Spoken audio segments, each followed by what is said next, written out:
جاوید ویلکام. کجا زندگی میکنین؟ من در دوشنبه زندگی میکنم. در پروفایل پرچم افغان مونده. این پرچم چرا پرچم مقاومت نمیمونی؟ مقاومتش چی است؟ همین کسایی که در برابر طالب میجنگند رنگ پرچمشان چی است؟ سبز است، سیاه است، سفید است.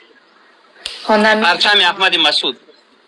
من فقط این پرچم هم تعلق به ما افغانا داره که بابایشان این پرچم گرفت گریخ رفت امارات. وطن ما را تحویل طالب داد. این پرچم بی غیرتی است، پرچم بی عزتی است. اگر میخوای پرچم همسایتان را بگذارین که تعلق به تاجیکا میگیره و هم ازبک و هزاره میگیره، پرچم مقاومت است. ما براتون رنگ پرچم روان میکنم، باز او پرچم مربوط ما میشن. شما خیلی انسانی پولیتیک هستین. من سلامت. نمیفهمم زیاد این چیزا رو. دوستا کمتر نکنند. برنده شدی. تشکر دوستان شیرین. دستتون درد نبیند. زنده باشین.